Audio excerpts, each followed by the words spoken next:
chicos, bienvenidos a Podcast. Estamos aquí con una invitada muy especial y vamos a hablar un poquito, vamos a salir un poquito del tema deportivo y vamos a ir más al mental, que es muy importante porque ya sabéis que está muy relacionado.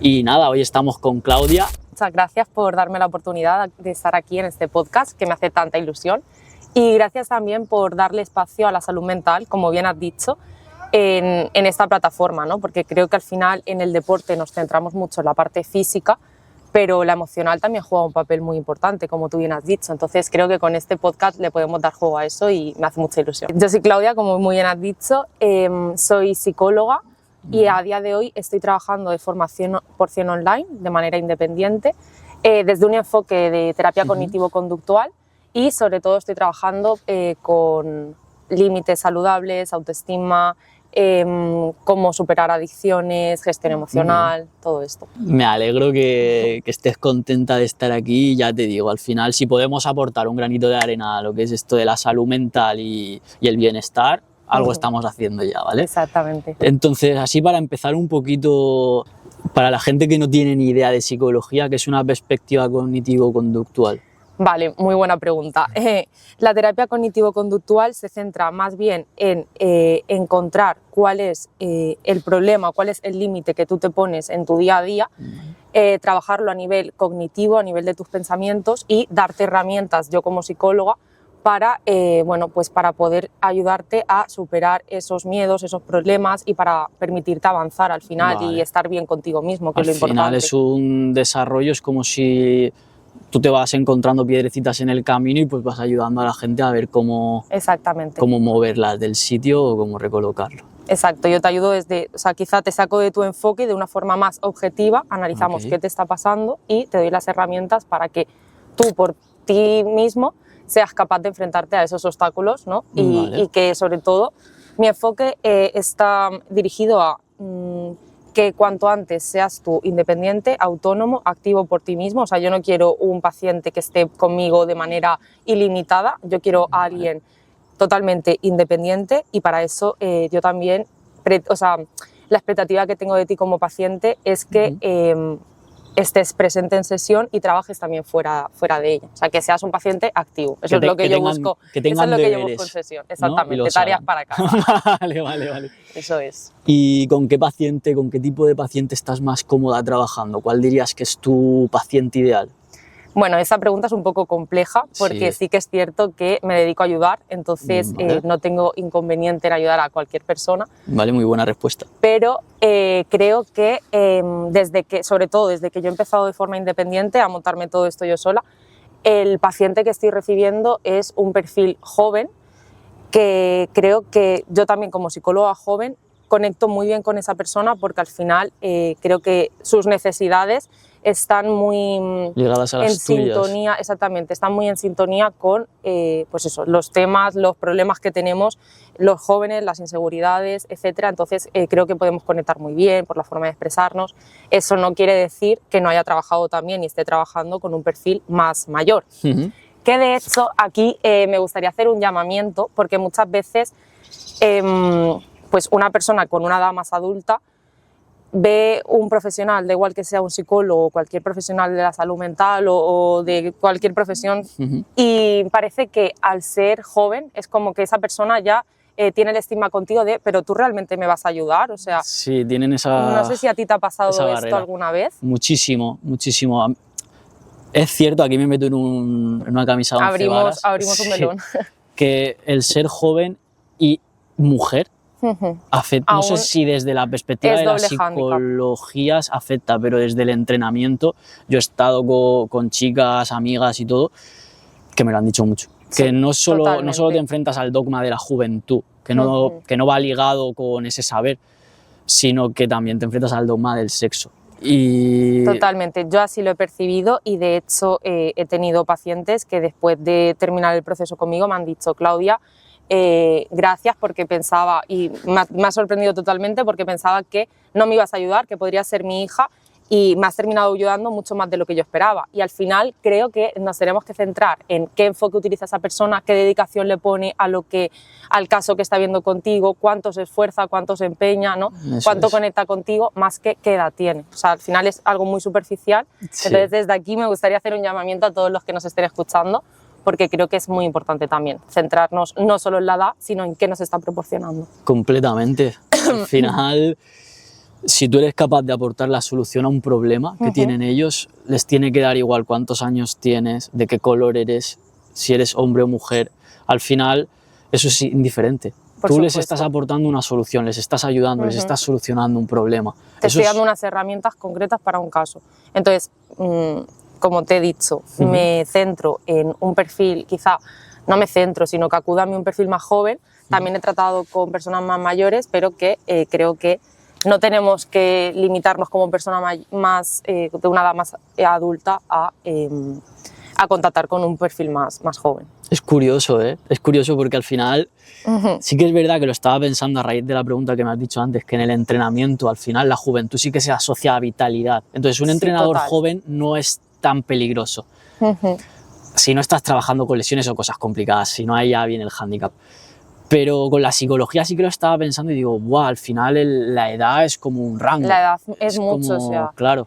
La persona que se sienta delante de ti quiere que tengas experiencia, que sepas muchísimo, pero es que muchas veces el que más sabe también es el perfil joven que está súper actualizado y que está a la orden del día de los últimos tratamientos, y eso a veces pasa por alto. Entonces, simplemente tomar conciencia en ese punto. Me gusta mucho porque al final una persona mayor no está tan puesta en esa globalización.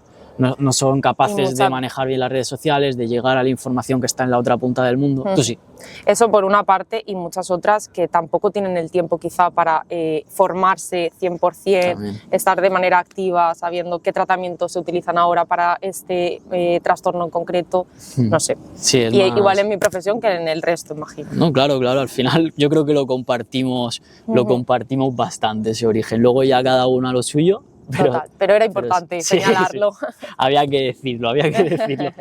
Y luego, ya si nos centramos un poquito más a nivel con deportistas, con gente joven que a lo mejor está vinculada al deporte o se está desvinculando de este, ¿tú cómo verías que afecta esa pérdida de identidad a una persona que se ve obligada a dejar el deporte? Ya sea porque era deportista o porque a lo mejor está enfrentándose a unas opos y tiene que hacer 12 horas y no puede. O aquí contextualizando un poco más, quizá un exjugador, ¿no? Que se ha lesionado la rodilla y que de repente su vida cambia por completo porque ya no puede ser esa persona que era anteriormente. No lo podrías haber descrito mejor. Entonces, al final, esa persona se está enfrentando a una crisis existencial, como se puede estar enfrentando una persona que deja a su pareja de toda la vida prácticamente.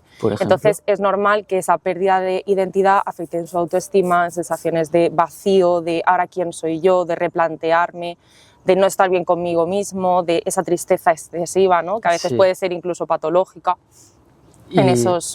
Y una vez que a lo mejor está escuchándote esa persona, está diciendo, ¡buah! Yo me siento así. Yo ahora me levanto, me voy a peinar y no soy el mejor ejemplo, pero me voy a peinar y de repente no tengo fuerzas, eso me cuesta hacerlo. ¿Qué consejos le darías a esa persona? A ver, yo le diría que esa sensación es totalmente normal porque al final esa persona, digamos que su vida entera ha girado en torno al deporte, a un ámbito en concreto, entonces es normal sentirse así cuando ya deja de ser ese jugador o esa persona que él tenía esa expectativa consigo mismo, incluso los demás, pero le diría que validara cómo se siente, que es normal sentirse así, incluso que hablara con gente que ha pasado por la misma situación, porque estoy segura de que en un contexto deportivo todos o la mayoría conocemos a personas que pues, se han tenido que ver obligadas a dejar el deporte porque se han lesionado, entonces que hable con esas personas y que busque consuelo ahí, que se desahogue sobre todo. Que vea que no estás solo en el mundo. Exactamente. ¿No? Y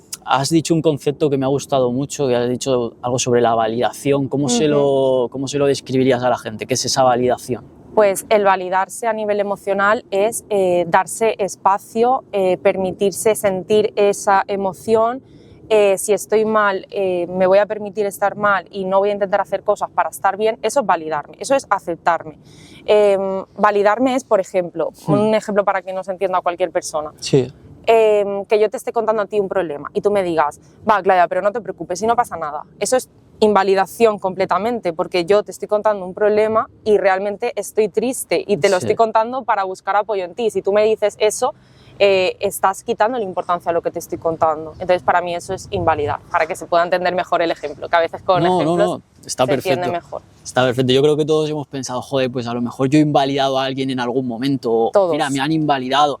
Al final yo creo que nadie podemos decir, no, yo nunca he invalidado. Pero sí. Al final el primer paso, como yo siempre digo en sesión, es tomar conciencia. Claro. O sea, yo también antes invalidaba y seguramente que ahora también me dirija a las personas y a veces automáticamente o me salga un pensamiento invalidante o incluso lo llega a decir, pero luego creo que estoy aprendiendo a corregir y a decir, vale, perdona, creo que no he tenido en cuenta lo que me estabas diciendo. O sea, le he quitado importancia. No, sí, Eso también es importante, tanto en el deporte como fuera de eso. No, sí. O sea, me encanta lo que estás diciendo. Me ha venido un flashback de un podcast que estaba escuchando, que a lo mejor es un poco aleatorio lo que te voy a decir, pero me hacía mucha gracia porque somos lo que pensamos. Total. Y muchas veces ese pensamiento de esa invalidación, al final va en contra del agradecimiento desde mi punto de vista, porque tú agradeces al mundo, tú te validas y inconscientemente a nivel físico atraes eso. Total, es como un espejo. Agradecimiento también como compasión, o sea, de permitirme estar así, ser empático conmigo mismo y decir, vale, me ha pasado esta situación que ha sido súper difícil, o sea, me he lesionado, esto puede implicar que no vuelva a jugar, jolín, voy a pararme a permitirme estar así triste, porque creo que es lo que toca en ese momento. Eso es, al final no querer correr más de la cuenta, ¿no? ¿Tú crees que todo tiene su espacio y todo tiene su tiempo? ¿Y tú crees que tiene repercusión el no querer respetar esas fases o crees que se pueden saltar esas fases? Creo que sí, tú te las puedes saltar y hacer como que estás bien, pero realmente eso te va a pasar factura en un futuro, porque al final las cosas se acumulan y como el ejemplo que a mí me gusta decir en consulta, la bola de nieve, imagínate una bola de nieve, al final cuanto más rulas la nieve, más grande se hace y esa es la realidad de los problemas que no hacemos frente. Cuanto más dejo escapar una cosa que es importante para mí, más se me va a hacer cúmulo y más se me va a hacer bola. Entonces, cuanto antes ataquemos, mejor. Mejor, ¿no? Al final es como si me rompo el pie, no me espero un año y después lo arreglo, sino que voy directamente al traumatólogo y lo arreglo. Exacto. ¿No? Que parece que la cabeza no es tan visual como partirte un hombro o una rodilla, ¿no? Totalmente, y es que al final cuando tienes una lesión de rodilla, de lo que sea, o cualquier circunstancia en el deporte que es dolorosa para ti, al final estás viviendo un duelo, ¿no? Claro. O sea, al final te estás enfrentando a una situación, vuelvo al ejemplo de la pareja, de cortar con algo que había sido tu día a día, con lo cual aparecen muchas emociones por el camino y aparece pues también esas etapas que si yo no las sigo, ¿no? A veces van a salir por alguna parte. ¿Qué emociones crees que son las más comunes o suelen aparecer? Las más comunes cuando estoy viviendo un duelo. Eso es, o un luto, al final, ¿no? Que imagino que va por el mismo aspecto. Sí, pues yo creo que una de las emociones que más aparece desde mi punto de vista es la confusión, ¿no? De me está pasando, no me está pasando, ¿por qué a mí? Estoy así como en duda. Esa tristeza también de sentirme súper mal y tampoco encontrar el motivo, aunque realmente el motivo está ahí, pero a veces no lo quiero ver. Ansiedad, todas estas emociones suelen ir un poquito de la mano. Sí. ¿Y cómo las trabajarías? O si tú tuvieras ahora una persona que está en Hong Kong, ¿cómo le dirías, mira, haz esto? Y a lo mejor te puede ayudar un poco. ¿Cómo trabajaría con esas emociones? Pues un poco como te he dicho anteriormente, dándoles espacio, dándoles lugar y sobre todo, súper importante, permitirte sentirlas, porque si no, se hacen una bola. Entonces, no queremos eso, porque eso nos va a llevar a que en vez de ser un duelo normal, se pueda convertir en un duelo patológico, ¿no? Que esté interfiriéndome más en mi día a día de lo que yo esperaba al principio.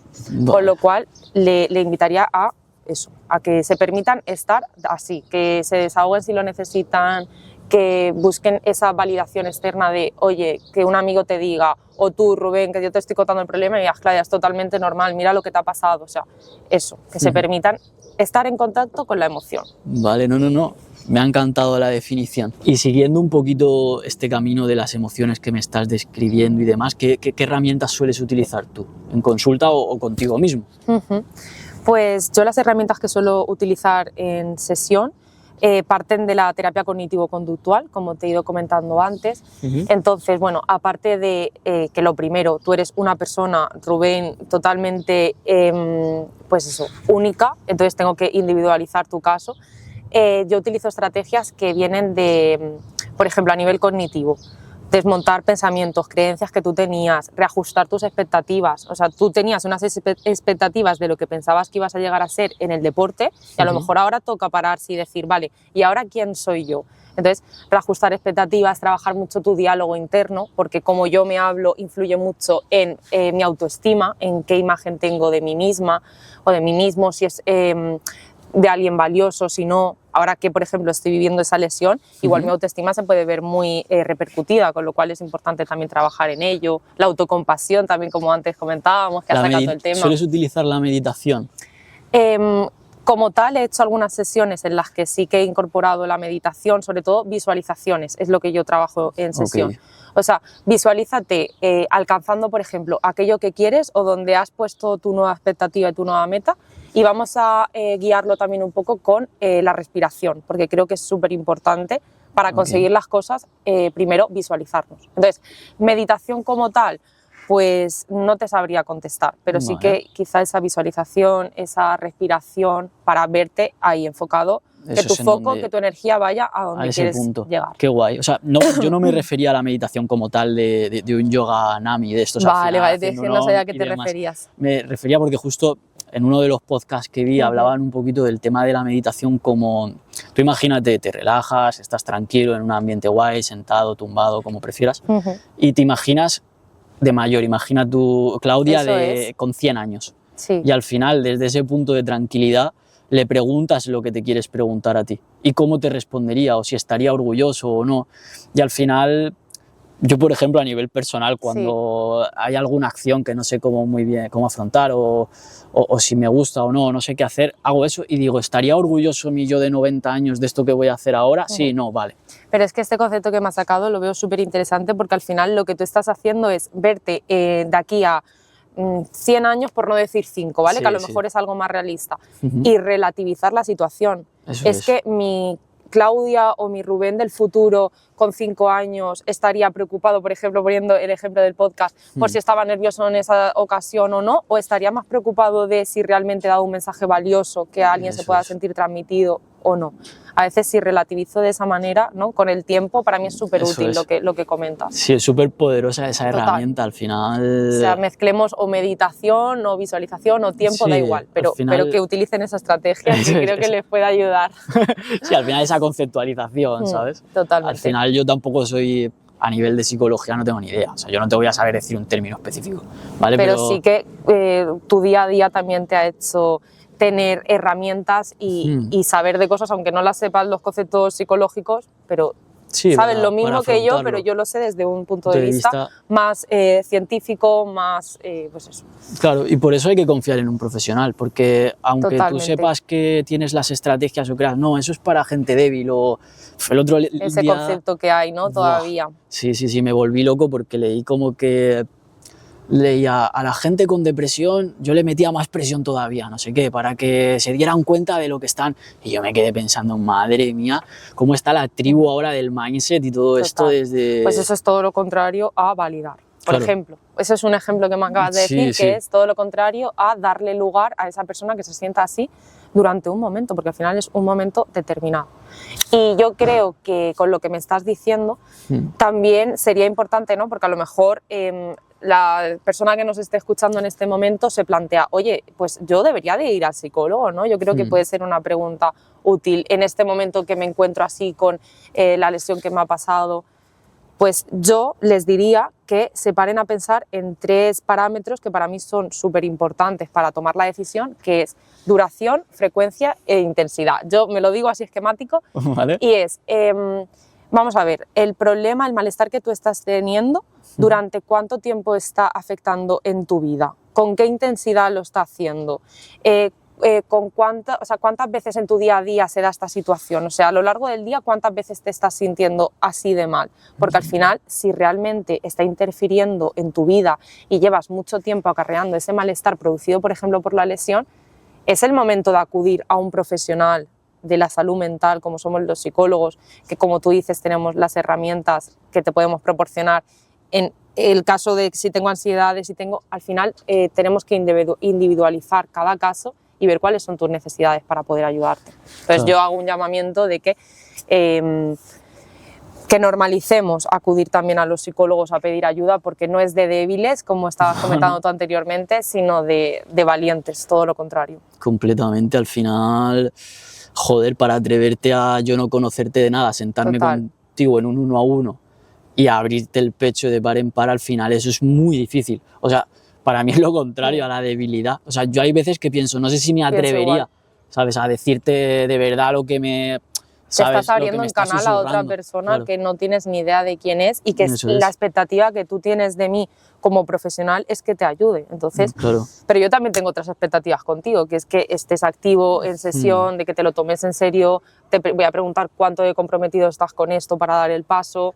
Claro. Te voy a mandar tareas para casa, como hemos dicho. Sí, al final es un conjunto. Un tú a tú, exactamente. Claro, ¿no? Que es de donde está el valor al final de esa terapia y del proceso. Y del proceso, eso es.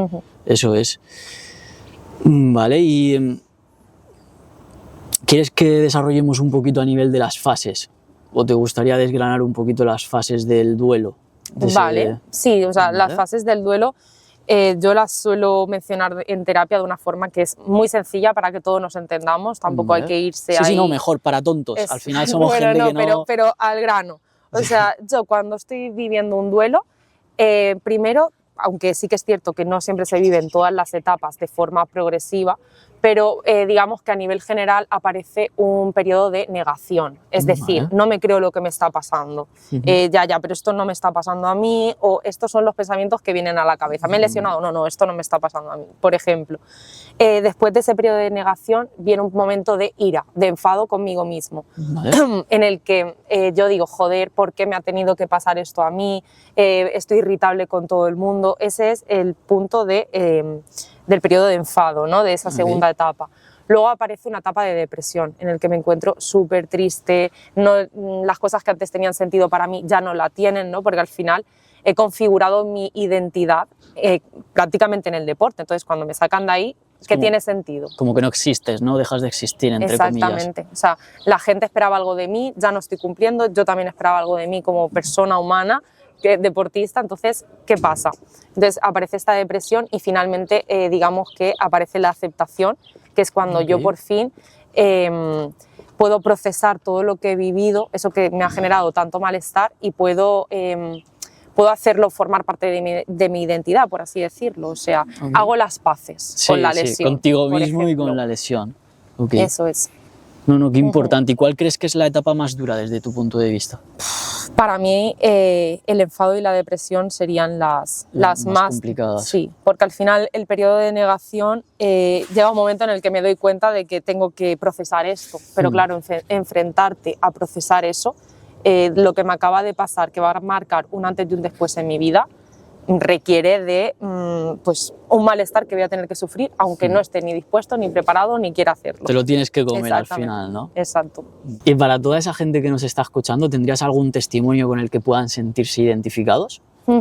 Algo con lo que puedan conectar, pues precisamente tuve un caso de un paciente que, para que nos pongamos todos en contexto, era jugador de balonmano. Entonces, tras una lesión de rodilla, ya no podía volver a jugar. Y bueno, su vida dio un giro por completo. Imaginaros, esta persona se dedicaba 100% prácticamente a entrenos, partidos, su red social también estaba súper involucrada con el deporte, porque eran personas que jugaban también al balonmano. Entonces, de la noche a la mañana, por así decirlo, sufre esta lesión de rodilla y se tiene que replantear todo. Y yo recuerdo la primera vez que acudió a mí en sesión, que al final me decía, ya Claudia, pero es que mi vida ahora mismo no tiene sentido, no sé cómo lo voy a plantear ahora, no sé cómo voy a seguir adelante. Y me acuerdo que las primeras sesiones, como hemos dicho anteriormente también un poco, fueron todo validar, normalizar, invitarle a que se desahogara con su contexto más próximo, ¿no? Que también es súper importante, nuestro alrededor, que nos escuchen, que nos validen. Y luego el trabajo fue muy dirigido a crear una nueva identidad, porque esa persona era muchas más cosas aparte del deporte.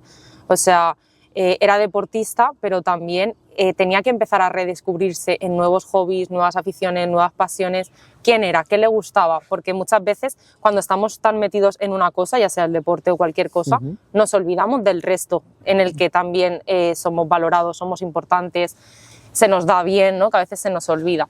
Entonces trabajamos mucho, me acuerdo, el generar una nueva identidad, y luego esta persona, para él era muy importante, digamos que seguir vinculado al deporte de alguna manera. Vale. Entonces trabajamos en sesión cómo podía seguir vinculado al deporte sin jugar, ¿no? Que también parece un poco complejo al principio porque... Sí, es como que tienes que afrontar ese miedo y vivir como que te estás torturando todo el rato.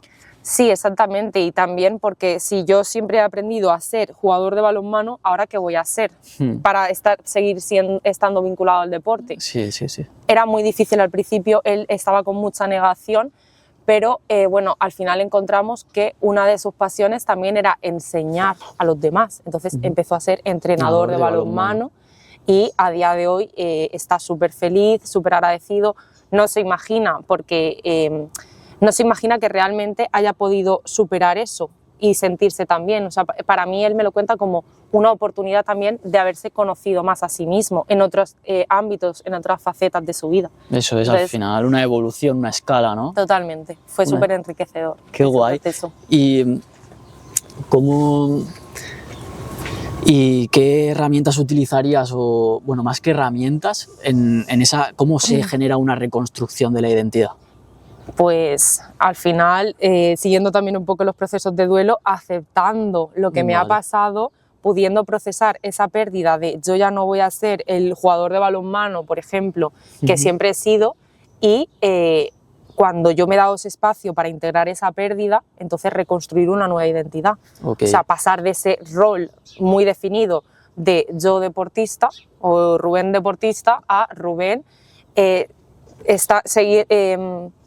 un Rubén que sigue vinculado al deporte, pero que ya no es deportista. Entonces, para eso, pues, tengo que procesarlo. Vale, ok.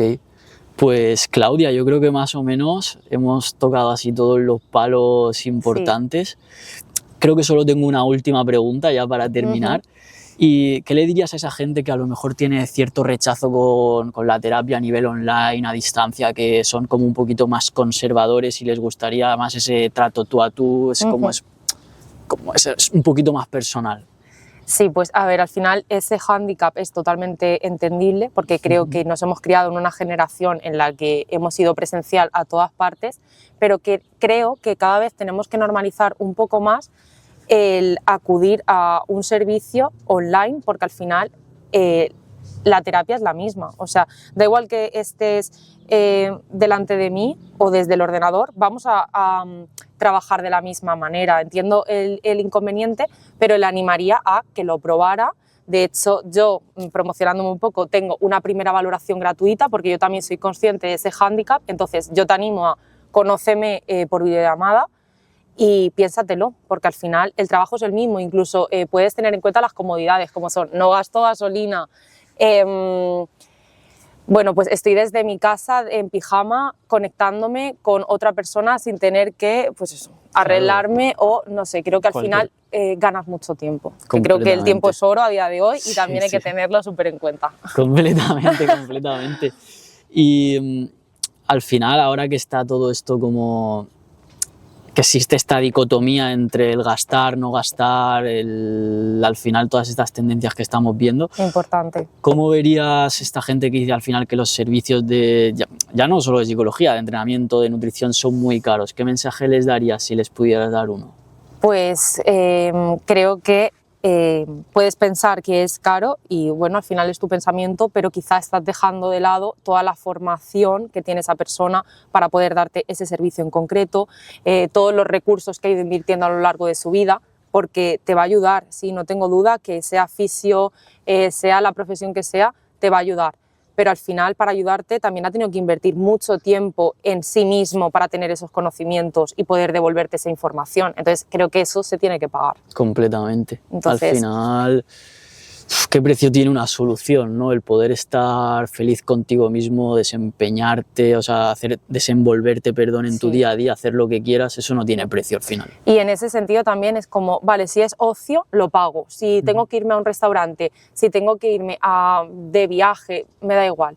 Pero luego la inversión en ti, porque a veces ese ocio o ese viaje no lo puedo disfrutar si no estoy bien conmigo mismo, si estoy que me duele el cuerpo entero y no he ido al fisio. Sí, son 1000 ejemplos que creo que también hay que tener en cuenta y no pasar por alto. Completamente. Pues Claudia, muchísimas gracias Gracias a ti. por dedicarnos este tiempo y por aportar un poquito de valor a todos los oyentes. De verdad, a ver si nos dan un poquito de amor y hacemos una parte 2. Sí, por favor, a mí me encantaría.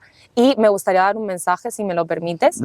Claro. Y es que yo creo que llegados a este punto, ya me pase una lesión o cualquier cosa importante en mi vida, creo que hay 2 actitudes y una de ellas es estancarme, resignarme y decir, vale, mi vida ya no va a tener nunca más sentido, soy un amargado o soy una amargada, hablando en términos así más absolutos. Sí. Y otra opción es decir, vale, me ha pasado esto, voy a darme espacio para entender por qué me ha podido pasar esto, para comprenderme, para abrazarme, ¿no? Usando la compasión y también darme la oportunidad de conocerme más a mí mismo, porque al final esto que te ha pasado, que puede ser un hándicap totalmente al principio, también puede ser en un futuro una oportunidad de conocerte mejor y de hacer quizá las paces contigo mismo. Entonces, quiero dar ese mensaje que creo que es bastante importante. No se me ocurre uno más importante al final que sea aprender a vivir, ¿no? Totalmente. Y no dejarte morir antes de tiempo. Y respetarnos en el proceso. Pues muchísimas gracias. Gracias Claudia. A ti, Rubén. Un placer ha sido.